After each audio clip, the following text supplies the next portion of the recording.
From childhood, we carry a certain picture of the world in our minds. The universe was born from the Big Bang. Life emerged from the primordial soup, and we, humans, are the pinnacle of evolution. It seems that science has long since sorted everything into its proper place. But what if this entire structure is on the verge of collapse? In 2023, the James Webb Space Telescope discovered immense, mature galaxies in the early universe. According to all current laws of physics, they shouldn't be there. They simply wouldn't have had enough time to form. This finding calls the very theory of the Big Bang into question. And what about biology? The classical theory of the primordial soup, in which the key molecule for life, RNA, formed spontaneously, was the gold standard for 160 years.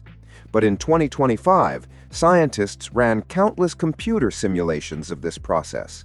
The result was zero. No ribose, the foundation of RNA, was formed. And now this theory is hanging by a thread. It turns out that the more we learn, the less we understand.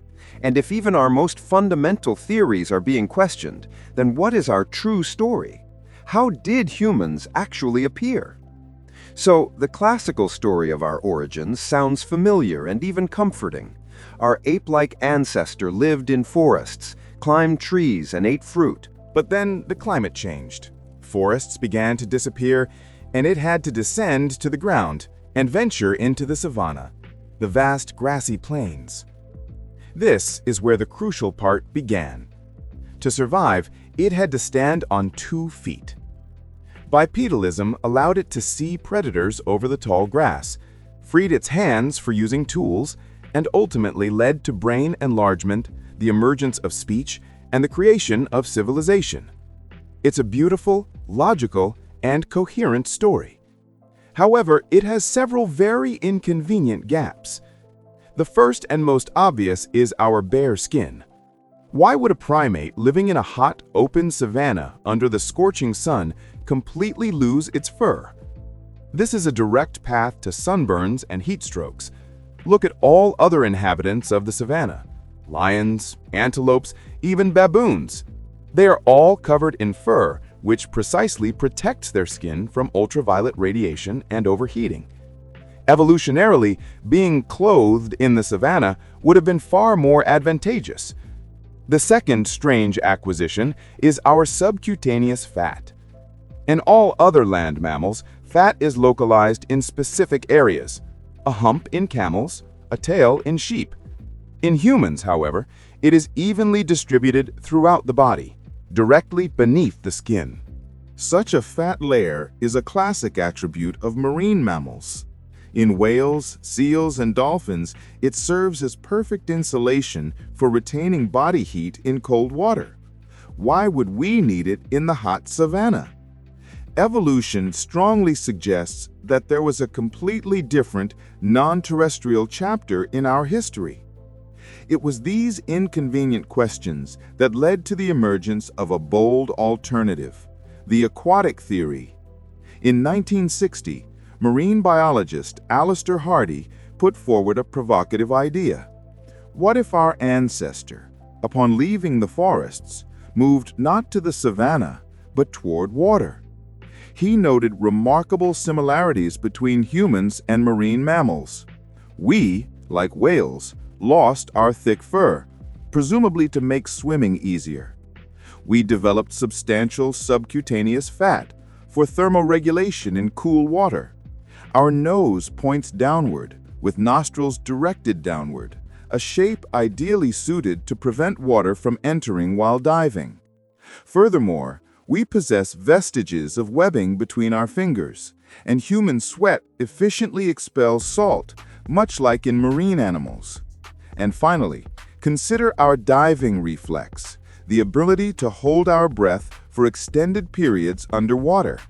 Among all primates, only humans are capable of this feat. Proponents of the theory introduced a hypothetical ancestor, the aquatic ape, Aquaticus, which adapted to life at the water's edge. It waded through shallow water on two legs, used its hands to gather mollusks and crustaceans, and thanks to a diet rich in omega-3 fatty acids, its brain began to grow rapidly. It sounds like a coherent and even elegant version of events, doesn't it? Despite its appeal, the aquatic theory faced harsh scientific reality, criticism, and a lack of conclusive evidence. The main blow comes from paleontologists. Where are any remains of this aquatic ape?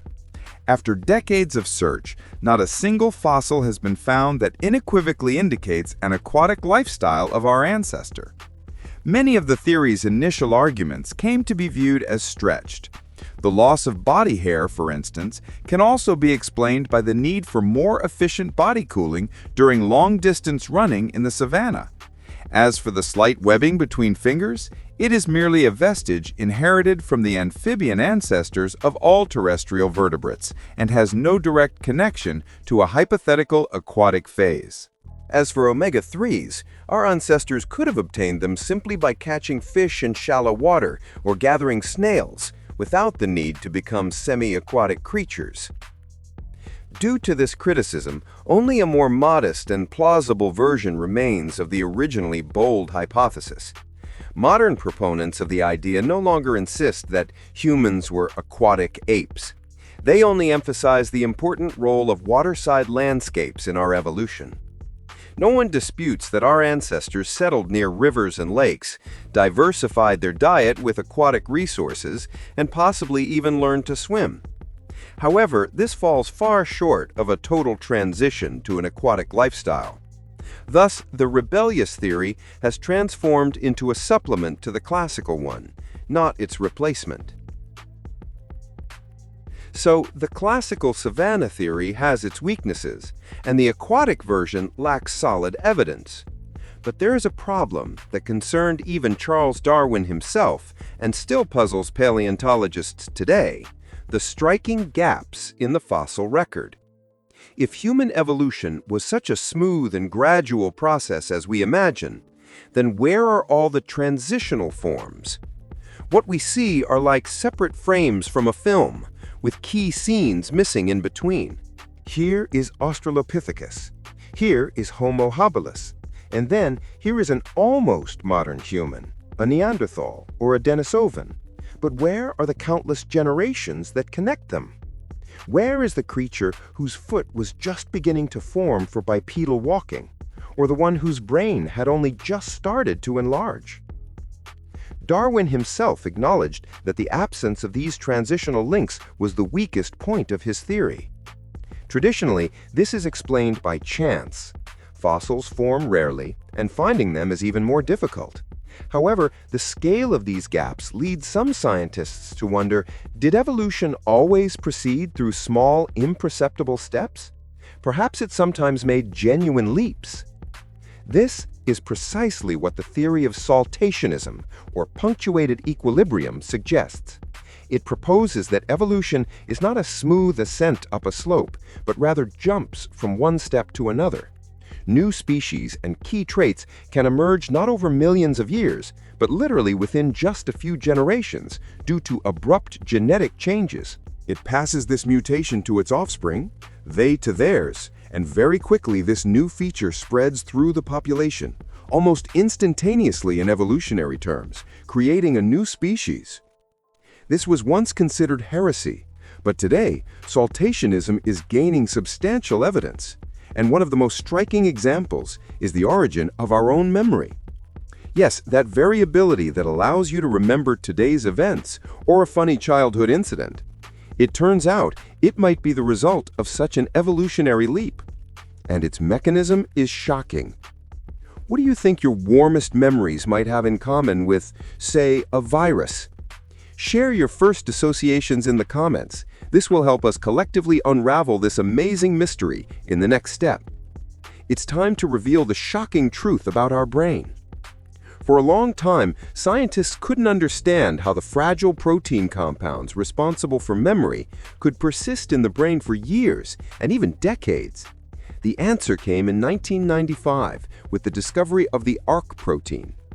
It turned out that this protein behaves completely atypically. It doesn't just participate in memory processes, it literally restructures the architecture of our neurons, creating a physical basis for long-term memories. But the real surprise awaited researchers when they examined its structure under a powerful microscope.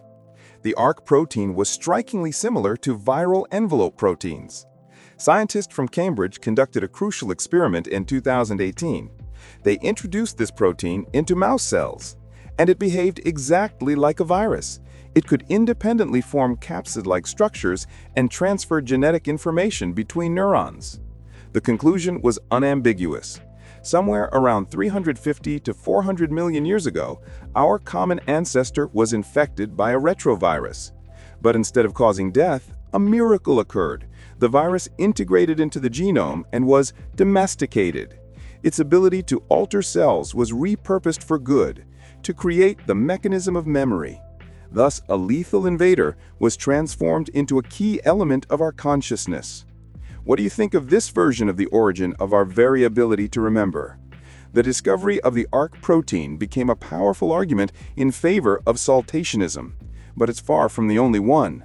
There is another genetic fact that fits perfectly into this theory, the story of Mitochondrial Eve.